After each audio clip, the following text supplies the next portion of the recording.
अखिल भारतीय आदिवासी विकास परिषद मार्फत टीआरटीआय सर्वात मोठा घोटाळा बाहेर।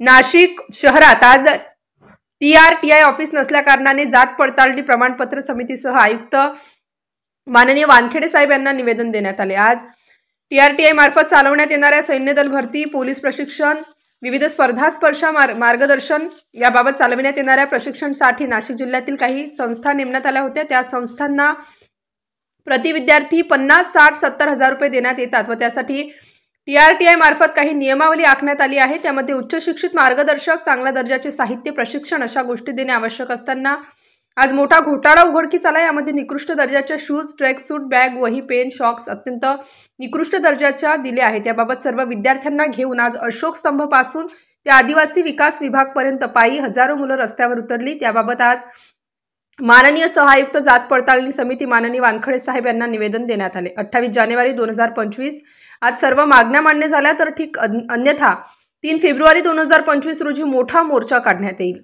इंजिनियर गणेश भाऊ गवळी, युवा प्रदेशाध्यक्ष, अखिल भारतीय आदिवासी विकास परिषद महाराष्ट्र राज्य। आज टीआरटीआयचा सगळ्यात मोठा घोटाळा आज विद्यार्थ्यांनी संघटनेस कळवला। तर आम्ही स्तंभाच्या अकॅडमीपासून तर आदिवासी विकासच्या आयुक्त कार्यालयापर्यंत गेलो होतो, पण आज आयुक्त कार्यालयात कोणताही अधिकारी नसल्यामुळे आम्ही टीआरटीआयचं संलग्न असलेलं ऑफिस म्हणजे जात पडताळणी ऑफिस डॉक्टर हाऊसला आलो आम्ही। सदर हा टीआरटीआयचा सगळ्यात मोठा भ्रष्टाचार महाराष्ट्रामध्ये झालेला आहे।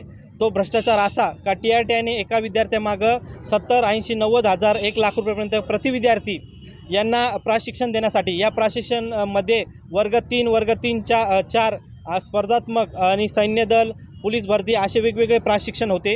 यामध्ये यांची निवड ही ज्या संस्थेमार्फत निवड करण्यात आली ती अत्यंत अयोग्य पद्धतीने निवड करण्यात आली। यांच्याकडे कोणताही तज्ज्ञ मार्गदर्शक नाही, यांच्याकडे तज्ज्ञ मार्गदर्शनाचे जे क्वालिफिकेशन पाहिजे ते सुद्धा नाही, आणि त्यांनी देण्यात आलेलं जे साहित्य आहे ते अत्यंत निकृष्ट दर्जाचं, जे रस्त्यावरती विकायला बसतात अशा प्रकारचे शूज दिले। ते शूज दाखव।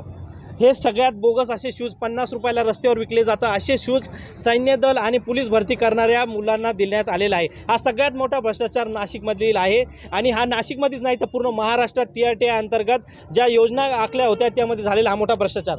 आज बघा, हा त्यांना तुम्हाला टी शर्ट, हा एक टी शर्ट देण्यात आला, हा अत्यंत हलक्या पद्धतीचा टी शर्ट देण्यात आला। हा 6 महिन्यासाठी एकच टी शर्ट, प्रति विद्यार्थी 2 टी शर्ट देण्याचं नमूद केलेलं होतं टीआरटीआयने, पण हा एक टी शर्ट देऊन विद्यार्थ्याची घोर फसवणूक केली।